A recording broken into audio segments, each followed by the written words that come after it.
iglesia, qué hace cuando celebra elecciones? ¿Qué busca?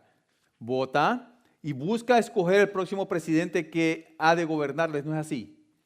Toda persona que añora una mejor situación política y social pone todas sus esperanzas en el candidato que ofrece y promete una vida mejor. ¿Para quién? ¿Para él mismo? No, para toda la comunidad. Y es impresionante ver cómo los simpatizantes de cada partido ponen todo su esfuerzo, se enfocan, buscan apoyar a ese candidato. Es más, se enfrentan en debates y no solamente debates verbales, sino que al extremo de violencia. ¿Contra quiénes? Contra los simpatizantes de los otros candidatos presidenciales. Lo cual que muchas veces, si no todas las veces, termina en un caos nacional. Hemos visto cómo personas tienen esa tendencia. Todo su enfoque, toda su energía está en la política. Pero después de toda la expectativa que generan estos sucesos, está la realidad post-elecciones. Dicho de otra forma, llega el momento que después de la euforia que generan las tan añoradas elecciones, la rutina de la vida diaria llega de nuevo a las vidas de estas personas. De una forma, con un pueblo lleno de expectativas en su candidato presidencial. Una vez que terminan las elecciones, comienzan las expectativas, comienzan las especulaciones. A ver si es cierto que este candidato va a cumplir lo que prometió. Y comienzan todas estas situaciones.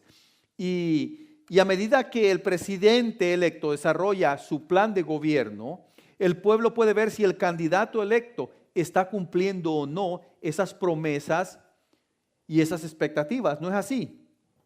Bueno, esta mañana se celebra lo que es la entrada triunfal del Señor Jesús a Jerusalén. Y me imagino que usted está pensando, bueno, ¿qué tiene que ver la política con la Semana Santa? Nos va a predicar un sermón acerca de la política. Vamos a escuchar un mensaje politizado. Y no necesariamente. Lo que pasa es que solo quiero que usted tenga una idea del entorno en que se llevó a cabo la entrada triunfal de Jerusalén. Quiero que usted vea y entienda, pueda tener un contexto de lo que significaba este suceso y ver a través de las Escrituras las implicaciones que tiene este acontecimiento para nosotros en nuestro tiempo, en nuestra cultura, en nuestra sociedad. Y que a pesar de que esto pasó hace más de casi 2000 años, tiene gran repercusión en lo que es nuestra eternidad. Así que le voy a pedir de que busque en sus Biblias el Evangelio de Lucas. El Evangelio de Lucas, y vamos a leer en el capítulo 19, vamos a concentrarnos en el pasaje desde el 28, del 28 al 44. Lucas 19 del 28 al 44. Habiendo dicho esto, iba adelante subiendo hacia Jerusalén. Y aconteció que cuando se acercó a Betfagé y a Betania, cerca del monte que se llamaba de los Olivos, envió a 2 de los discípulos, diciendo: Id a la aldea que está enfrente, en la cual al entrar encontraréis un pollino atado sobre el cual nunca se ha montado nadie. Desatadlo y traedlo. Y si alguien os pregunta por qué lo desatáis, de esta manera hablaréis, porque el Señor lo necesita. Entonces los enviados fueron y lo encontraron como él les había dicho. Mientras desataban el pollino, sus dueños le dijeron: ¿por qué desatáis el pollino? Y ellos respondieron: porque el Señor lo necesita. Y lo trajeron a Jesús, y echando sus mantos sobre el pollino, pusieron a Jesús sobre él. Mientras él iba avanzando, tendían sus mantos por el camino. Cuando ya se acercaba junto a la bajada del monte de los Olivos, toda la multitud de los discípulos, regocijándose, comenzó a alabar a Dios a gran voz por todas las maravillas que habían visto, diciendo: bendito el Rey que viene en el nombre del Señor, paz en el cielo y gloria en las alturas. Oremos, hermanos. Dios nuestro, amantísimo Señor, Padre, te damos gracias por tu palabra. Gracias, Señor, porque ella encierra todo lo que nosotros necesitamos, Señor, para esta vida y para la vida eterna. Pedimos, Señor, de que tu Espíritu Santo abra nuestro entendimiento, abra nuestros oídos, abra nuestros ojos, pero sobre todas las cosas, abra nuestro corazón para poder nosotros abrazar tu palabra, hacerla nuestra, Señor, creer en ella y practicarla. Lo pedimos en el precioso nombre de tu Hijo Jesucristo. Amén. Para muchas personas este día, hoy domingo, es el comienzo de una semana de celebraciones. En la televisión pues presentan documentales y películas y hasta series sobre los hechos que sucedieron hace más de 2000 años. Si usted se da cuenta, en estos días ya está en los cines una película que se llama I Can Only Imagine. Solo puedo imaginarme, acerca de la vida de un cantante cristiano que pasó muchas situaciones en su vida. También hay otra película que está, si no está por salir, ya salió, y es la vida del apóstol Pablo. Y todo eso coincide con lo que es la Semana Santa. Y muchos cables de televisión ponen películas y hasta series sobre los hechos. Pero muy pocos se enfocan en lo que produjo la entrada, el comienzo de esta semana de Jesús a Jerusalén. Y hay miles y miles de personas que celebran este día como el comienzo de Semana Santa. Para unos será sinónimo de vacaciones, para otros el final de restricciones. Por ejemplo, la tan sonada Cuaresma, los 40 días, cuando las personas dejan exactamente de comer carne. Para otras personas dicen, este es el último tramo de ese sacrificio que estoy haciendo yo para que el día de resurrección sea el último día de que yo pueda abstenerme de alcohol, abstenerme de carne, abstenerme de hacer muchas cosas, abstenerme de mi vida promiscua. Y ya después, el lunes, todo vuelve a la normalidad. Muchas personas lo celebran así, pero hoy quisiera que nos enfoquemos en lo que Jesús generó al entrar a Jerusalén. Y yo sé que muchas veces es el día donde uno describe su entrada triunfal, cómo Él manda a sus discípulos a que desaten un pollino, le da direcciones exactas, dónde va a estar el pollino, y que le dice, si les preguntan para qué, por qué están desamarrándolo, digan, el maestro lo ordenó. Y todo esto de una forma tan especial, tan surrealista, que uno puede pensar, eso es el centro de la entrada triunfal. Y muchos piensan que el centro es cuando el Señor Jesucristo está montado en un pollino, que dicho sea de paso, un pollino es un asno joven, y comienza a entrar, y cómo la gente lo comienza a vitorear, y cómo tiran sus mantos para que Él pase por ahí, y arrancan palmas de todos los árboles, de todas las palmeras, y comienzan a bailar, y a darle honra y gloria a Dios. Y muchas veces nos centramos en ese acontecimiento. Pero vamos a ir más allá de ese acontecimiento. Vamos a ir y ver qué es lo que significa ese acontecimiento. ¿Qué significa la presencia, la entrada de Jesús en Jerusalén? Y vamos a ver que la presencia de Jesús a Jerusalén generó expectativa.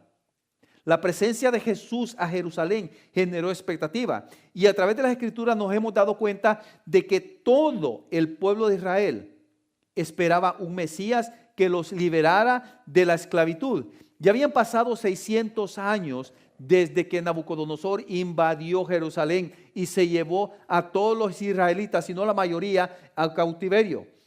Y ya sabemos de que después de Nabucodonosor, de los babilonios, entraron los medopersas. Y después de los medopersas entraron los griegos, los helenos. Vemos todo eso que pasaron en los últimos 600 años. Pero también vemos que 400 años antes, Dios les habló su última palabra a través del profeta Malaquías. O sea que habían pasado 400 años sin escuchar palabra directa de Dios. Todas estas situaciones habían pasado y ahora ellos estaban siendo esclavizados por los romanos. Ya había pasado toda esta situación. Así que el surgimiento de Jesús como el Mesías había traído al pueblo judío expectativas, y no es cualquier tipo de expectativas. Eran expectativas muy altas, pues él cumplía con lo que la ley y los profetas describían de cómo sería el Mesías prometido. El pueblo sabía muy bien los requisitos del Mesías prometido para la liberación de Israel y podían ver en Jesús todos esos requisitos llenos, pues a través de sus 3 años de ministerio, él pudo dar, mejor dicho, a conocer quién realmente era él. Cada vez que él era cuestionado y retado por los escribas y fariseos sobre su proceder, él citaba las escrituras como muestra de su integridad. Decía, esto es lo que dice la palabra de Dios, esto es lo que hago. Vean ustedes, juzguen ustedes si no estoy yo apegado a la palabra de Dios. Cuando él era cuestionado sobre su autoridad, él daba muestras a través de su hacer, de sus obras, la autoridad que Dios Padre le había conferido. Y es que nadie, pero nadie podía hacer las cosas que él hacía. Recuerden que hasta ese momento Jesús ya había hecho un milagro de resurrección, ya había resucitado a Lázaro.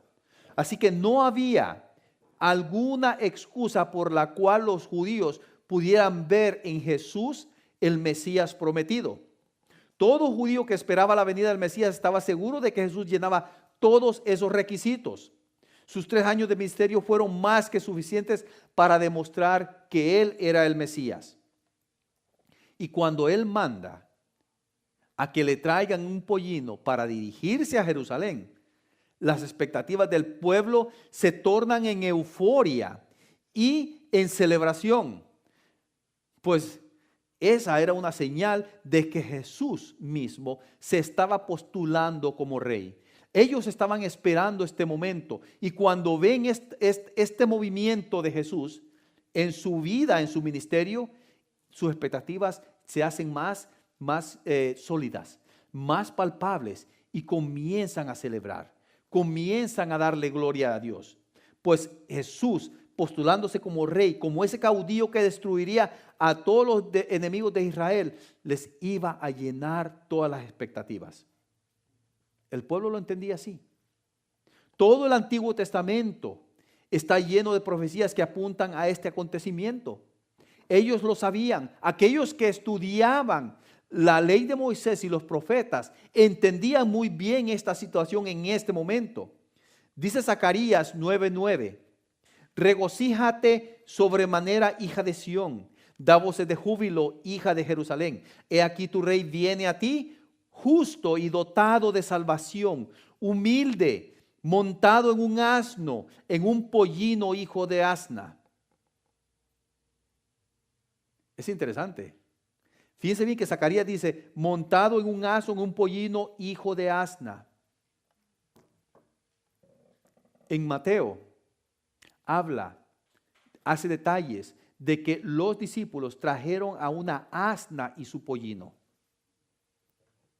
Ellos no necesariamente no tenían que traer el asna, solo tenían que traer el pollino o simplemente traer el asna.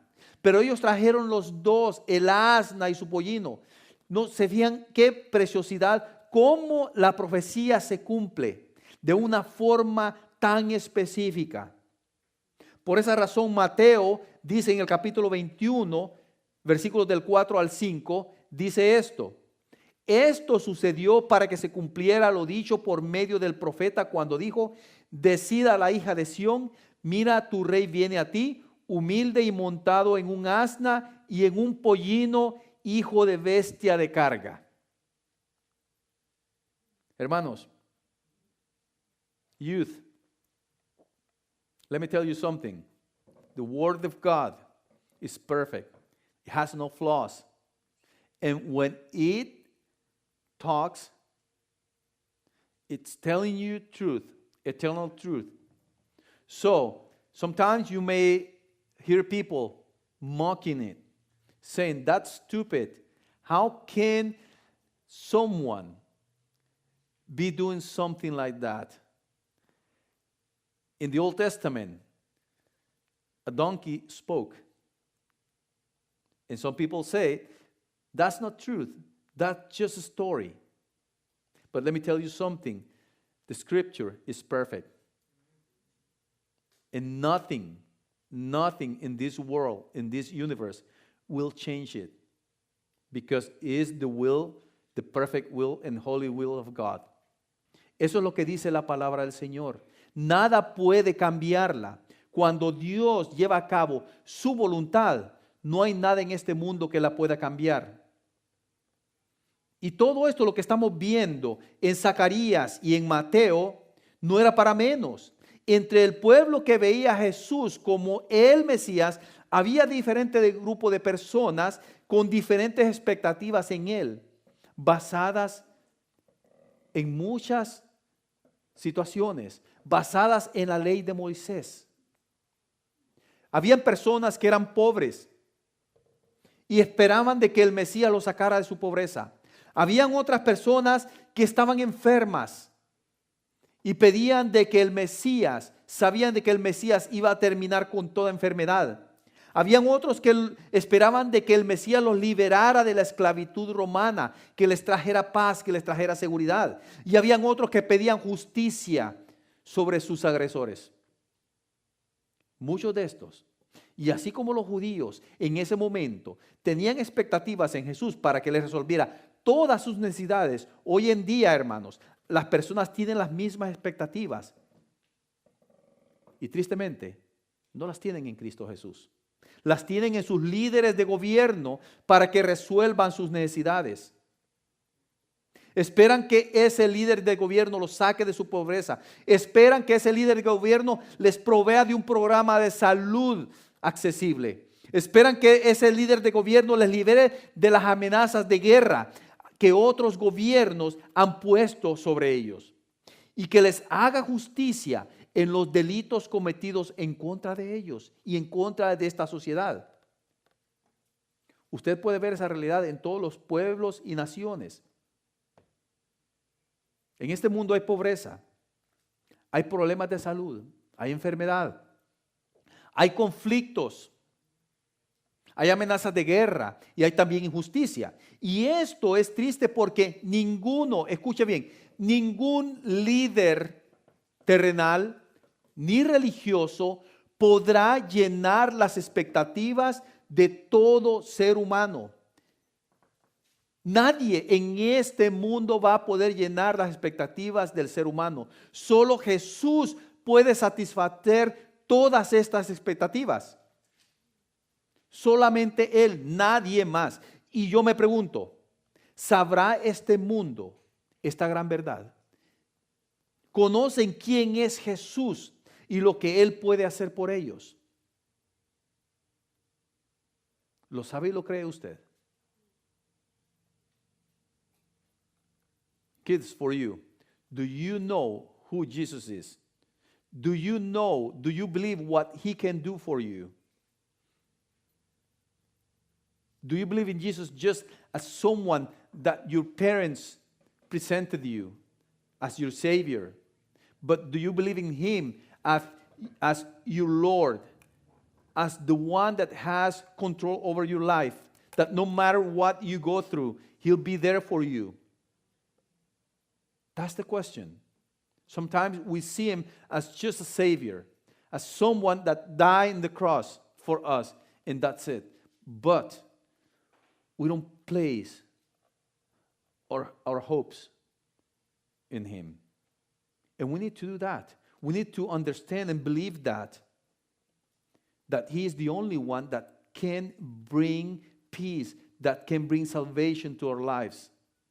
It doesn't matter how young you are and you think, okay, I can live my life and I'll think about that when I grow old. Let me tell you, that's not something that can happen. I've seen a lot of people, a lot of young kids dying before they go over age of 18. You've seen that in the news, in the schools. How many I would say crazy people with guns start shooting young people in schools.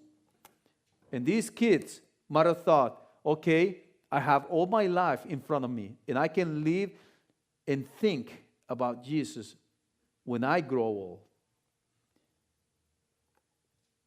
Muchas veces pensamos de que tenemos toda la vida por delante.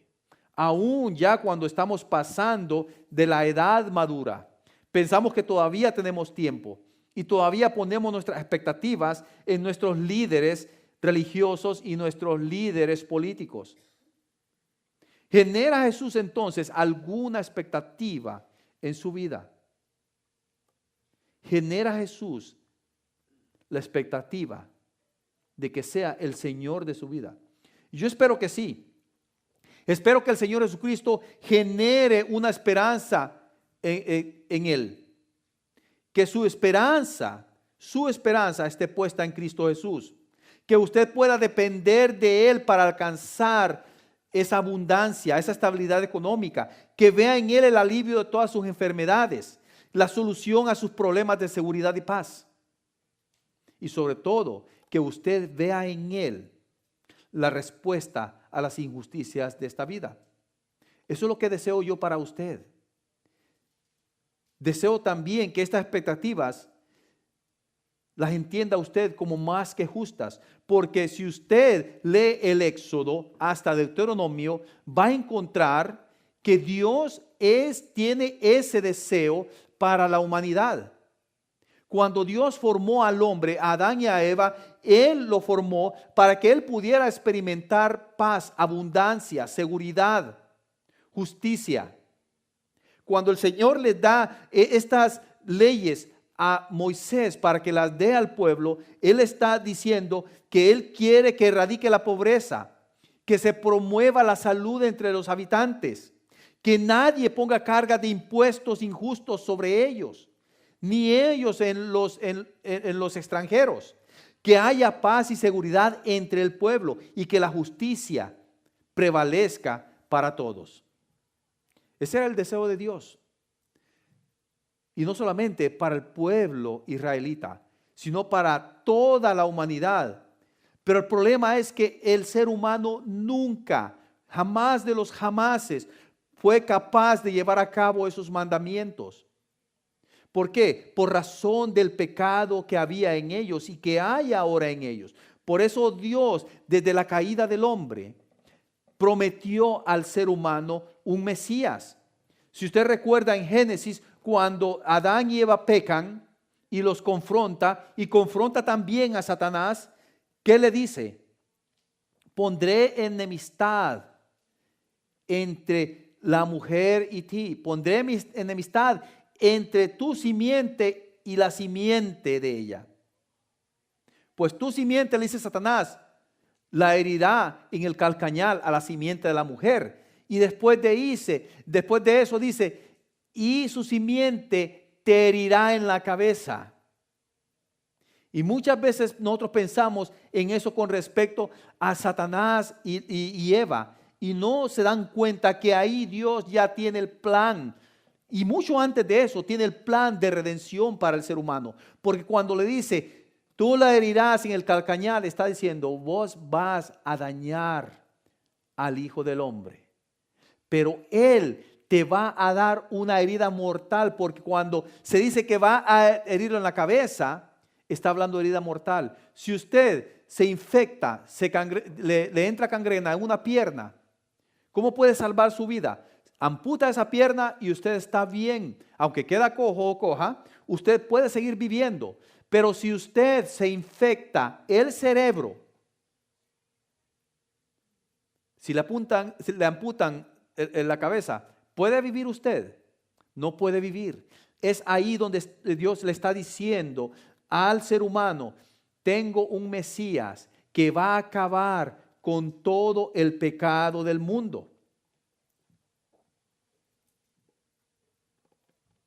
El Señor quiere que usted vea al Mesías, que ponga toda su fe en Él, que usted lo vea como Él realmente es, como el Salvador de su alma. Pero ese no era el caso de otro grupo de personas. Y estoy hablando de los líderes religiosos de Israel. ¿Por qué? Ellos esperaban al Mesías, pero no con la misma añoranza del pueblo. Ellos no tenían esa angustia de decir que venga nuestro Mesías con respecto a que pueda solucionar nuestros problemas.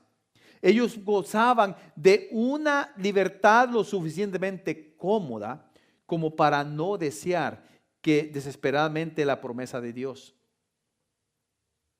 Y eso me lleva a pensar, ¿cuánto predicador ahora dice, yo no quiero que el Señor Jesús venga, porque hay mucho que hacer, dicen. Yo no quiero que Él venga. Pero no lo dice realmente porque hay mucho que hacer en el Evangelio. Están disfrutando toda la abundancia terrenal que ellos tienen, que si ellos se dan cuenta que Jesús viene, significa que todo en este mundo lo van a perder. Y por eso están diciendo, no quiero que venga el Señor. Y estas personas, estos líderes religiosos de Israel, gozaban de cierta autoridad que el Imperio Romano les había dado a nivel político y religioso. Y aparte de eso, la mayoría de ellos gozaban de una estabilidad financiera. Estaban bien. ¿Para qué queremos el Mesías ahorita? Todo lo llevamos sobre ruedas. Ellos tenían una libertad del Imperio de Roma que era ideal para ejercer su liderazgo. Y nada más que eso les importaba. Y las similitudes con nuestro entorno social son relevantes, hermanos. Pues casi toda persona que no tiene pobreza, que no tiene enfermedad, que su salud está garantizada y que la justicia está de su lado, no quiere que su entorno cambie. Todo el mundo que tiene abundancia en todos estos aspectos no quiere que su situación cambie. Nada ni nadie genera expectativas en ellos. La persona que tiene dinero y tiene un montón de inversiones, su expectativa va a estar en la bolsa de valores. Su expectativa va a estar puesta en cómo la economía cambia. La persona que está en el poder trata de poner sus expectativas en cómo mantener ese poder en sus manos. Pero ¿qué expectativas genera Jesús en estas personas? En realidad Jesús genera expectativas en estas personas. ¿Qué tipo de expectativas genera Jesús? ¿O qué puede Jesús ofrecer a la persona que aparentemente lo tiene todo, más de lo que ellos tienen o desean? ¿Puede Jesús generar alguna expectativa en las personas que ya tienen salud? ¿Puede generar Jesús expectativas en aquella persona que tiene poder, que tiene estabilidad económica, que tiene seguridad? Déjeme decirle algo. La entrada de Jesús a este mundo excede las expectativas del ser humano. La entrada de Jesús a este mundo excede las expectativas del ser humano. Cuando la gente lo aclama como el Hijo de David, es decir, el Mesías, fíjense bien que Él no trata de refrenarlos, de callarlos.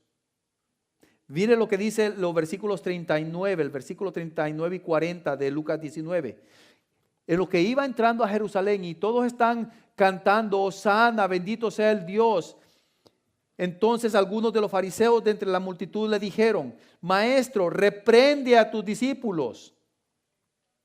¿Y sabe por qué le decían esto? Reprende a tus discípulos que toda la situación política en Israel está bien. Y si ellos comienzan a ponerte como su rey, toda nuestra seguridad, toda nuestra estabilidad se va a venir abajo. ¿Qué le responde el Señor Jesús en el versículo 40? Respondiendo él dijo, os digo que si estos callan, las piedras clamarán. ¿Sabe usted que los fariseos estaban llenos de odio y envidia? No podían aceptar que los discípulos de Jesús lo proclamaran rey. Sin embargo, Jesús está por mostrar a la multitud qué clase de Mesías es. Dentro de esa semana, Jesús les iba a demostrar verdaderamente qué tipo de Mesías era él. No el Mesías terrenal de los sueños de Israel, el que hace la guerra contra el imperialismo y contra el opresor terrenal, sino el Mesías que vino a promover y establecer, como lo dice él, lo que conduce a la paz. Una paz duradera, una paz de reconciliación entre Dios y el hombre, y entre el hombre, escuche bien, el hombre y sus semejantes. Toda persona que pone sus expectativas en Jesús desea que Él haya venido a terminar con la pobreza, con la enfermedad, con la esclavitud y con la injusticia que el pecado ha generado en Él. Esa debe de ser la expectativa que el ser humano necesita tener en Cristo. Pero no solo estamos hablando en el contexto físico, estamos hablando que Jesús excede todas nuestras expectativas, pues vino para darnos alivio eterno de todos nuestros pecados. Él vino a darnos alivio de nuestra muerte eterna. Él vino por esa razón. Jesús entra en Jerusalén montado en un pollino, la cría de una asna, un animal que no está asociado con los rigores de la guerra, sino más bien con las ocupaciones de la paz, con las ocupaciones del trabajo y del sacrificio. ¿Por qué? Porque así como lo dice Isaías 9:6, si usted ve Isaías 9:6, dice, porque nos ha nacido un niño, Dios nos ha dado un hijo, al cual se le ha concedido el poder de gobernar, y le darán estos nombres: admirable en sus planes, Dios invencible, Padre eterno y príncipe de paz. Jesús pudo haber entrado a Jerusalén en un caballo, signo de grandeza, signo de liderazgo, pero Él entró en un asno, símbolo de humildad, de sacrificio y de paz. La persona que pone sus expectativas en Jesús recibe más de lo que jamás podría imaginar. Los judíos en ese tiempo, con sus mentes llenas de ideas terrenales acerca de lo que había de venir, no entienden ni aprecian esto. No lo entienden.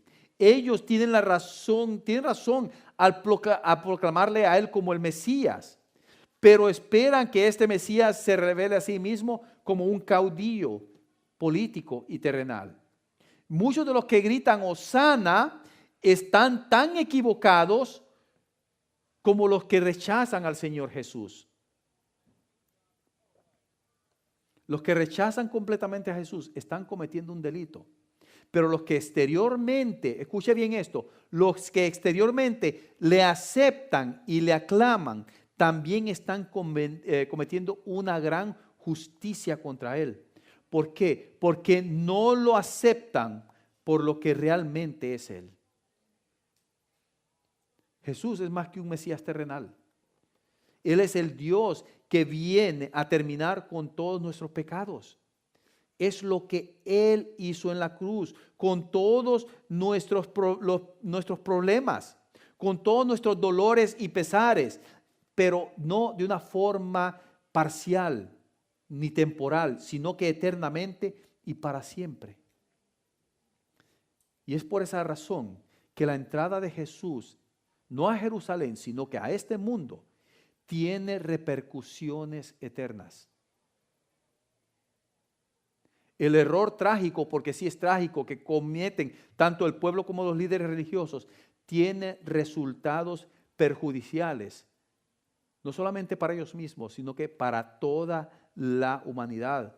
Por lo tanto, no es sorprendente que Lucas describa a un rey que es rechazado por los líderes religiosos y que llora en medio de una multitud que lo aclama con una perspectiva equivocada.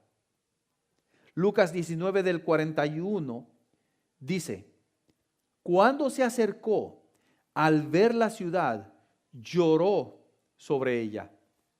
Jesús podía ver lo que Israel esperaba en él y lloró por eso.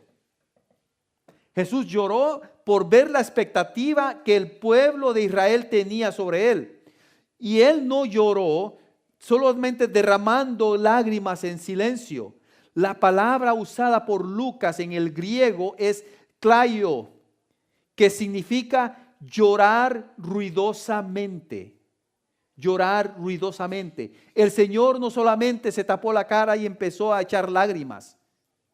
No, el Señor gritó en dolor, llorando. No lo hizo de una forma silenciosa. Él llora diciendo, si tú también, en el 42, si tú también hubieras sabido en este día lo que conduce a la paz,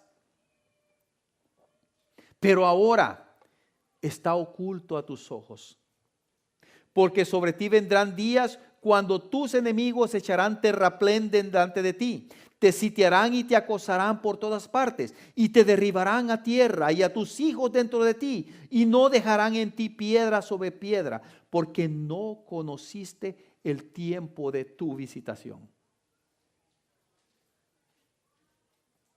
Israel no podía ver lo que habría de sucederle dentro de 40 años.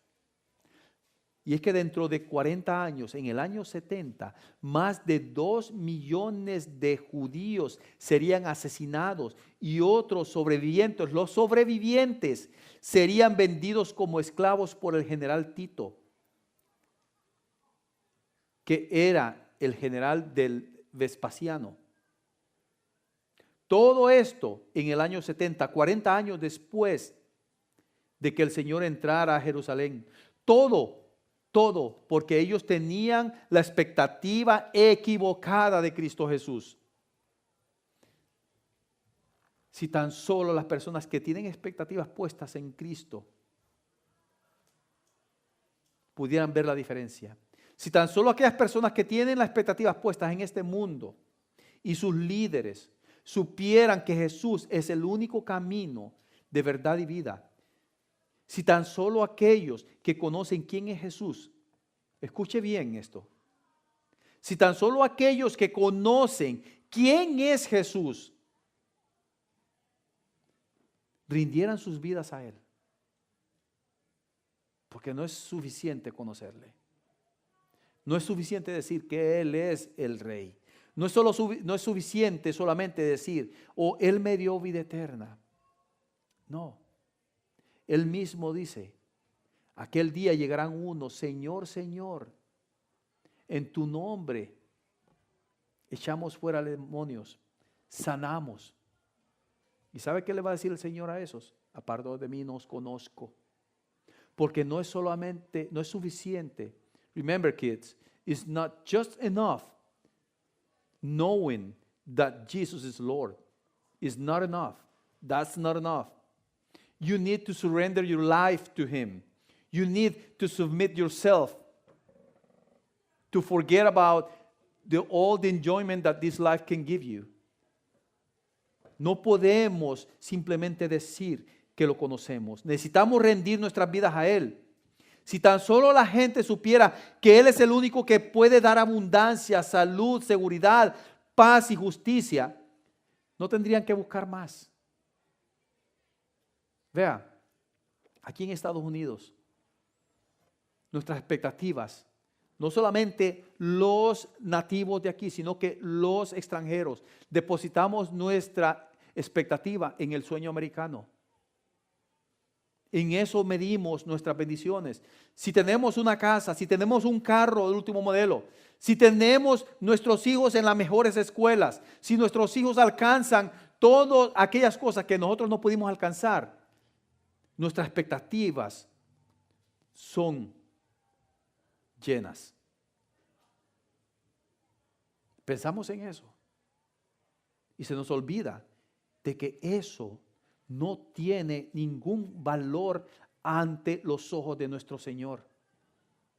Alcanzar grados académicos, alcanzar un nivel de poder. Eso no nos lleva a ningún lugar. Pero la persona que deposita su fe, su esperanza en Cristo, no tendrá que buscar más, porque todo lo que Él da es eterno. Todo lo que Él da nunca se acaba. Si tan solo aquellos que creen que Jesús es Dios, pero que no han permitido que Él sea el dueño y Señor de sus vidas, si tan solo se rindieran a Él, podrán ver qué es lo que los espera después de esta vida. Y déjeme decirle algo. No es suficiente ponernos un título de cristianos. No es suficiente eso. Eso no significa nada para el Señor. Podrá engañarse a usted mismo y a los demás, pero al Señor no se le puede engañar. Puede estar viniendo domingo a domingo, como decía un pastor allá, como el tío Chilingo, aquí a la iglesia, pero eso no le da vida eterna. Puede tener una asistencia impecable, puede estar aquí a tiempo, pero también no le va a dar nada de lo que el Señor Jesucristo tiene reservado para aquellos los que realmente han hecho un cambio en su corazón. Solamente sometiéndonos a su voluntad, viéndolo, quién realmente es Él, qué tipo de Mesías es Él, podemos nosotros encontrar y ser llenas nuestras expectativas. Solamente así nosotros podemos ver nuestras expectativas cumplidas como ser humano, como un pecador que necesita la misericordia de Dios a través de su Hijo Jesucristo. Esta semana, este día es el comienzo de una semana que cambió el rumbo de la historia del ser humano. Y es necesario que nosotros, así como aquel puñadito pequeño, reducido de discípulos del Señor, pudieron ver en Él quién realmente, qué tipo de Mesías era, necesitamos nosotros comenzar a hacer ese cambio en nuestros corazones, en nuestra mente, y ver a Jesús como realmente nuestro Mesías que llena nuestras expectativas eternas. Inclinemos nuestros rostros.